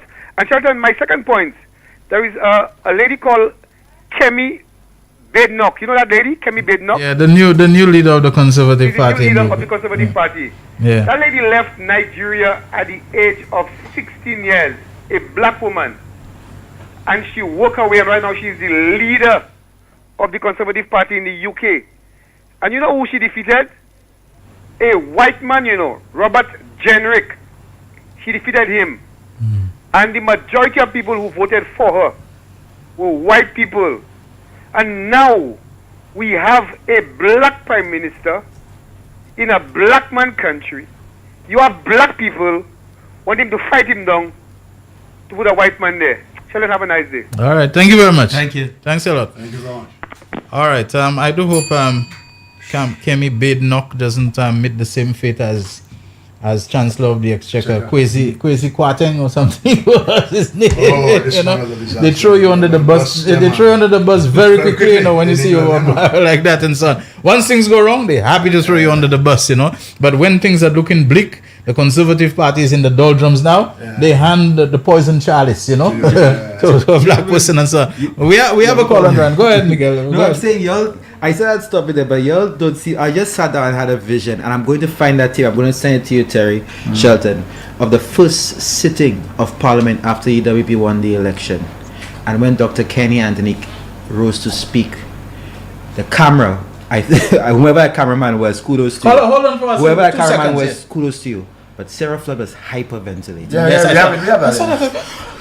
Like, I almost said something there. Something about Kenny Anthony had her absolutely, in a twist and so on. And you wondered like she wasn't going for some kind of little crisis at the time. We have a call on the line. Good afternoon, Real Issues.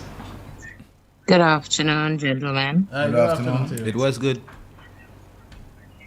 It was good. It's great You now. mean, okay, all right. I called essentially to speak up on the opening of St. Jude and the excitement and the build-up and all of that. But guys, according to Andre Paul's grandmother, that St. Jude stoppage was as a result of another 300 acres of land added onto the 1,000 acres of land for yachting. You guys know that? Yes, we know that. Y'all know that? Yes. Again, in quotes, that not many view fortunes are aware. Yeah, 1,000. They don't know that. Yeah. Do you also know that there are view fortunes to this day who don't know and are not aware that the land on which they live, the houses in which they live, are not theirs unless government takes action on their behalf? There are cattle farmers who are still awaiting, something to replace their cattle that was displaced. But Terry, on the day that St. Jude is opening, all right, you need not go to the beach. We hanging out, Cody and Timwe. We hanging out outside there, and Mr. Pierre, being the man who has done the most in healthcare of the last 8 years, will never have the patients move from the stadium to the hospital before the opening. The grand opening will happen and then the patients will transfer. So we're going to have enough time to explore the uppity, the lowity, the, how you call it? The middleity? Yes, man. We'll be able to open our arms in the doors and measure it properly and know that that is the right thing, the right way. And I will leave you guys with this question. I'm hoping that you all can answer. How do you call it? Selective morality? What happens to children who are born of a marriage that has been forced to be annulled? And secondly, I will say, I do remember that day when Dr. Kenny Anthony stood up to speak in the House of Parliament and the young lady was having a very orgasmic moment. The rest of your afternoon. I was trying to avoid that. Thank you. Thank you very much. Thank you.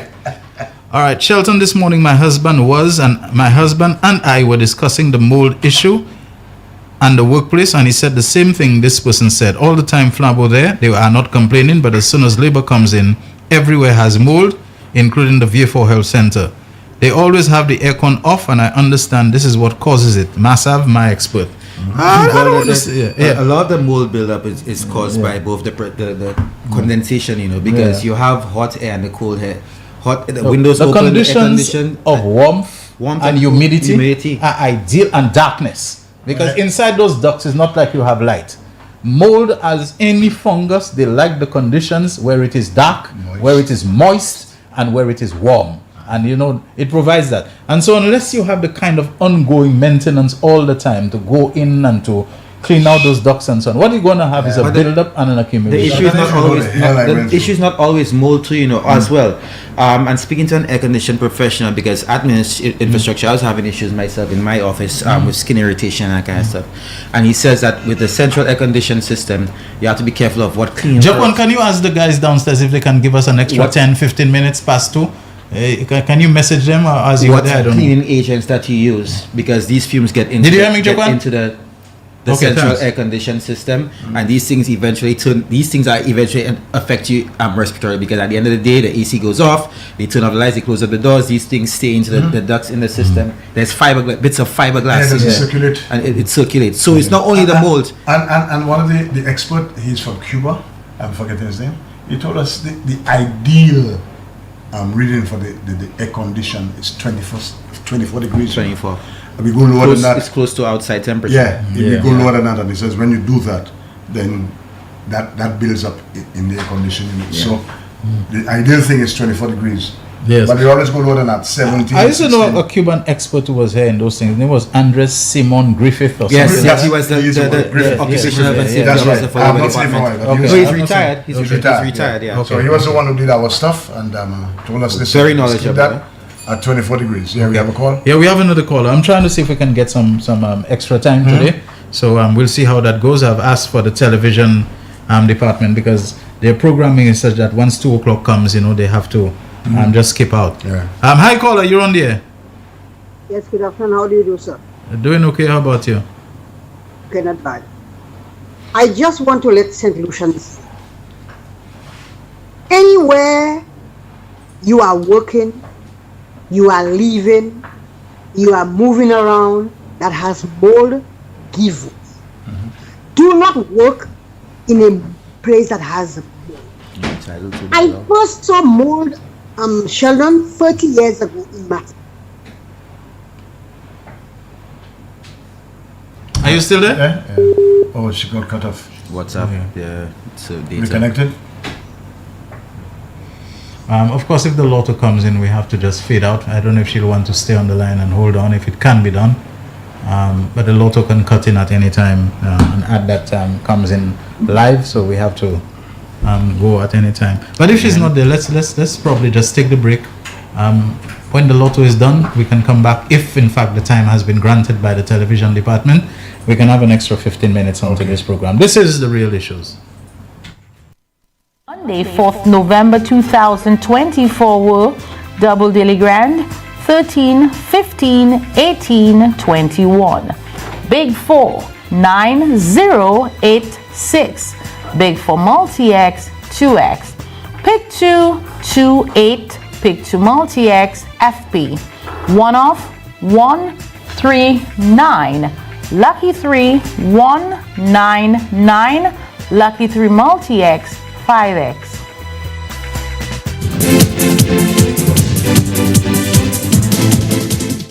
Now back. All right, thank you so very much, everyone, for staying with The Real Issues on this Monday, November 4th, 2024. We have gotten permission for an extra 15 minutes on today's program, because, as you know, we've got a full-sized panel.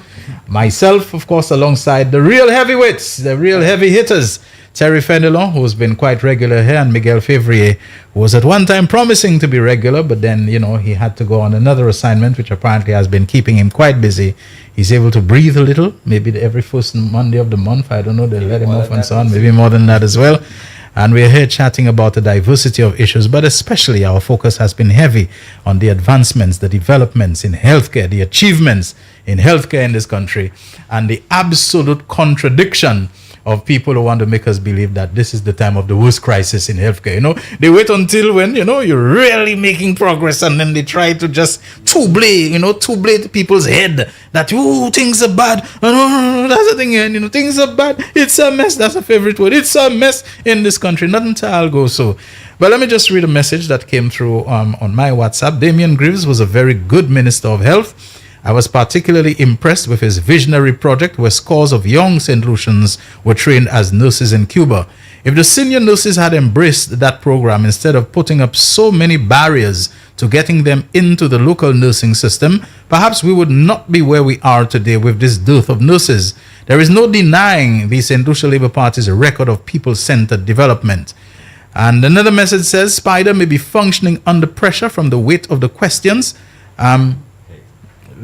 Be that the special prosecutor may have about the weight of questions that the special prosecutor may have about the over $600,000 that was moved from the SSDF just a few days before the elections. And we were just mentioning that. Just mentioning that. I know person of that. Yes. You know, he was writing checks left, right, and center in Grand Riviere. So it wasn't only Nancy who was, Spider's nonsense dates back from 2006. You know? Right, okay. Don't let me get into the Taiwanese funds of 2006. Well, we have to get into it. If not today, we have to get into it. Yeah. We have a call on the line. Good afternoon, Real Issues.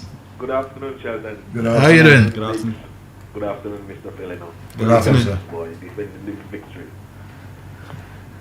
Yes, Sheldon, I'm making a contribution. It's more like a question-answer thing. Last week I was listening to a Flabo show where they said that the fifth finger of the OKU hospital was cut off by Kenny. But if my memory serves me right, that fifth wing was cut off by a Flabo government under the leadership of Mr. Mondesi as the health minister. If I'm wrong, please correct me. You're right. But this is what my memory serves me. Mm-hmm. You're correct. You are correct because the OKU was only commissioned. You're correct. Was only opened after the SLP came in. Yeah, and my other contribution is towards Sarah. I really cannot understand this woman. For somebody who has so much morality in her, associating with Shasney right now. That's my contribution.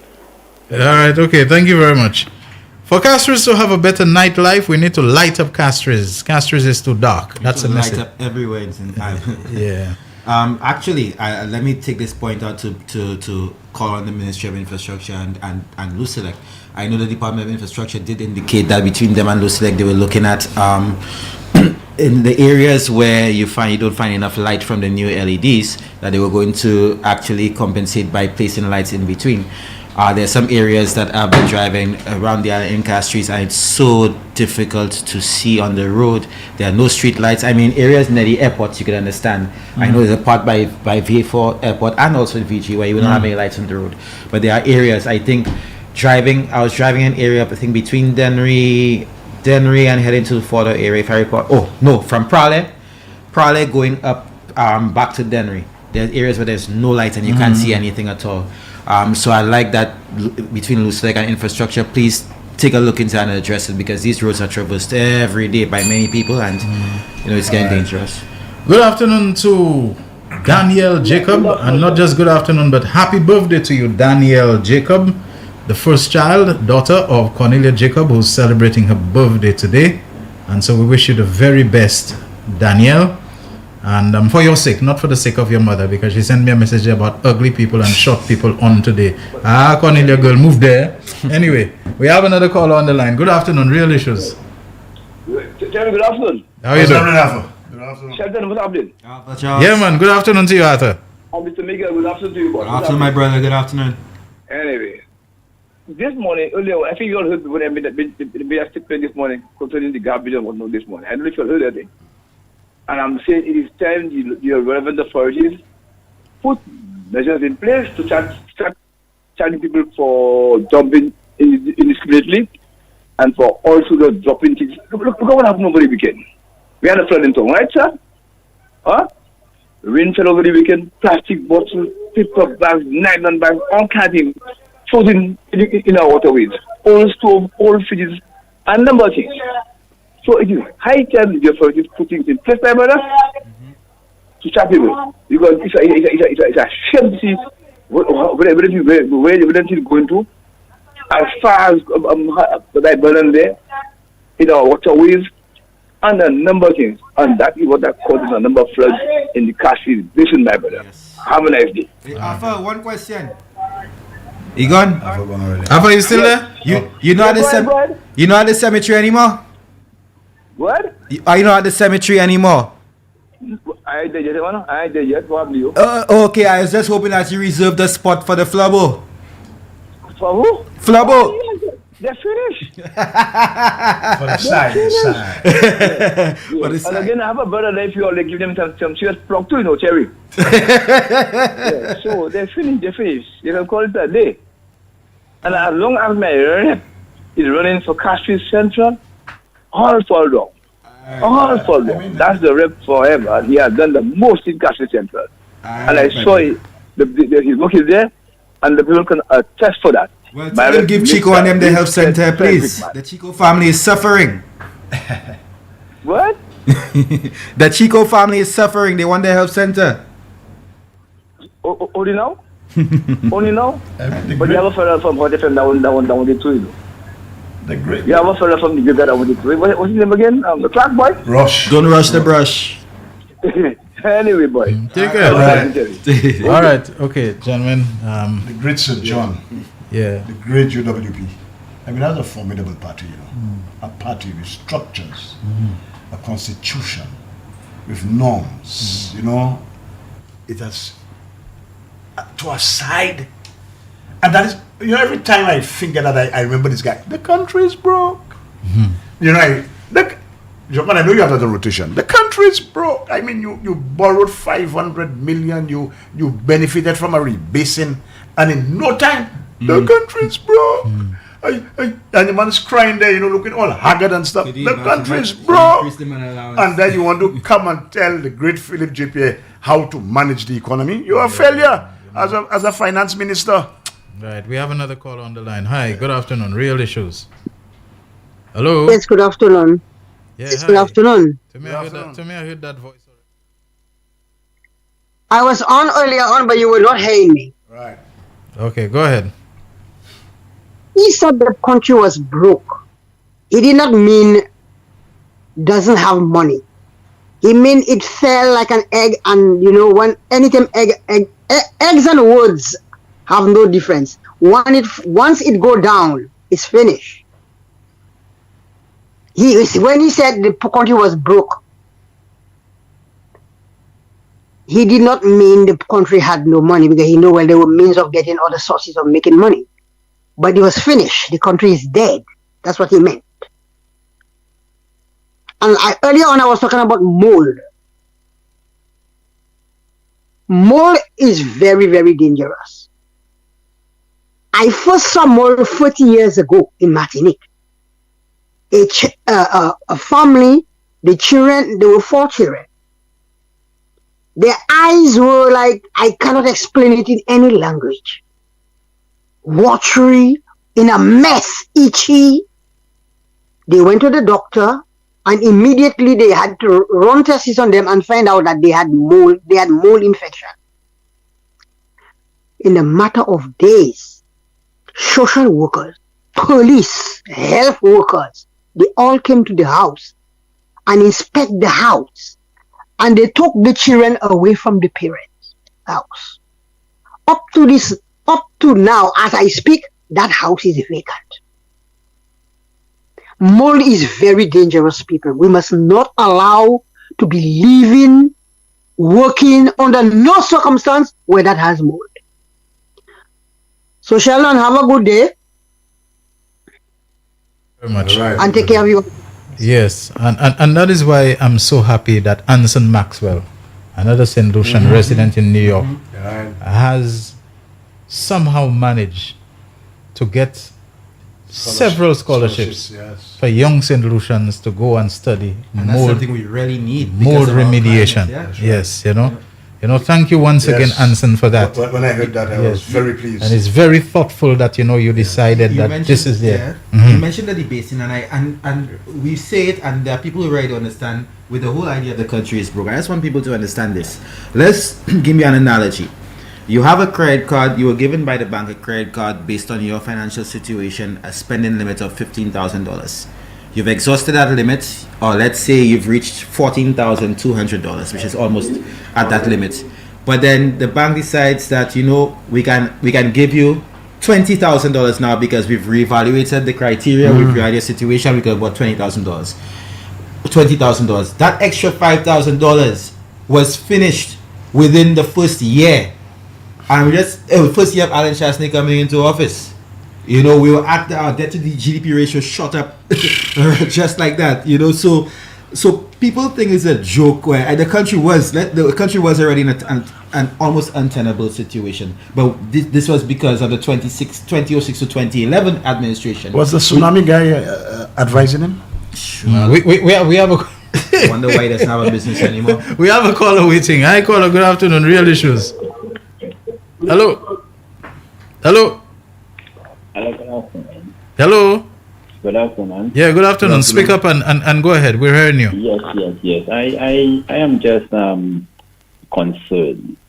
I mean, for a set of guys who are trying to use the crime issues in Russia to make political mileage, I just don't understand how a set of people can be so angry.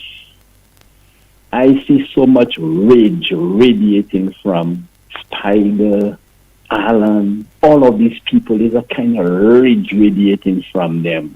What do they hope to achieve from that?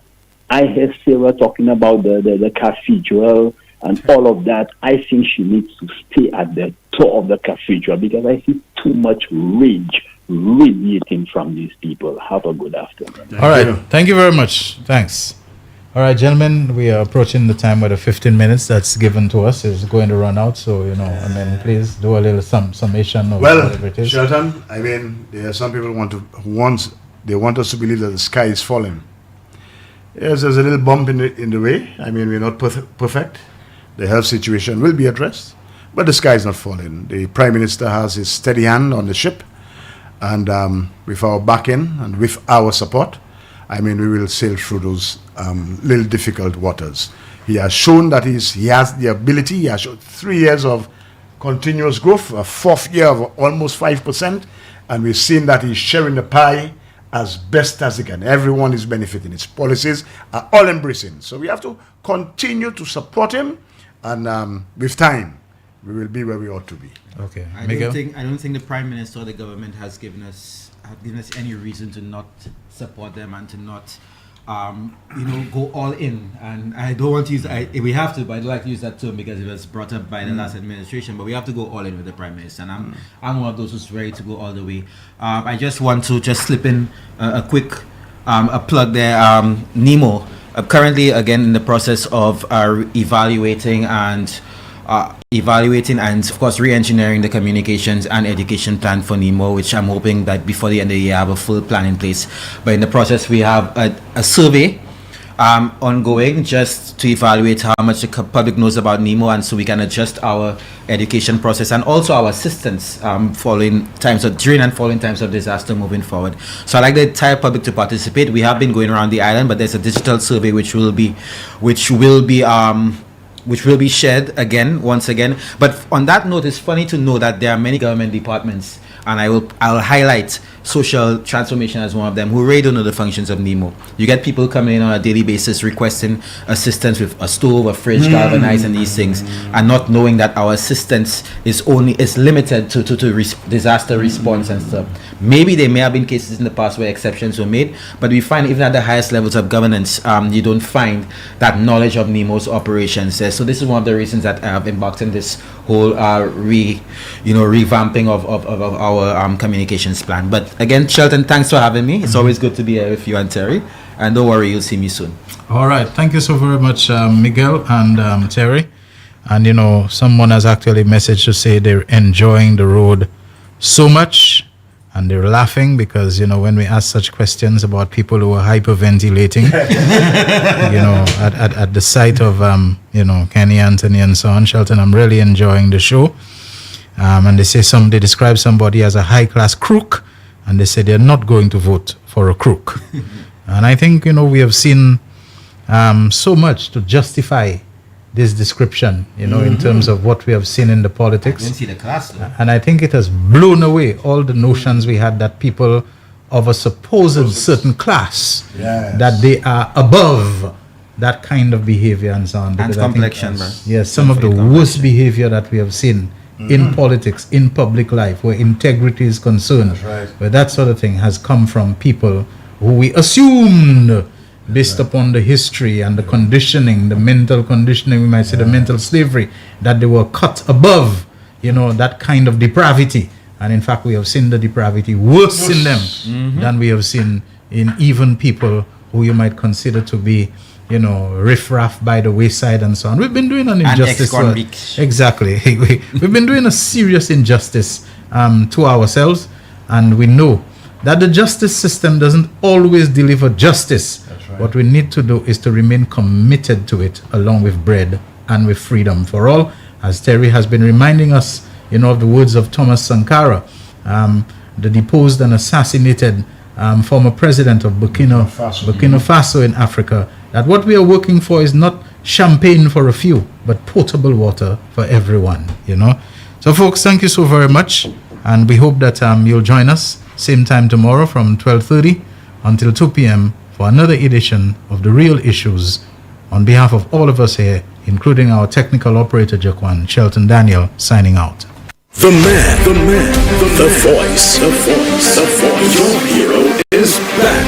Raw facts, no fluff. Shelton Daniel is here to deal with the issues.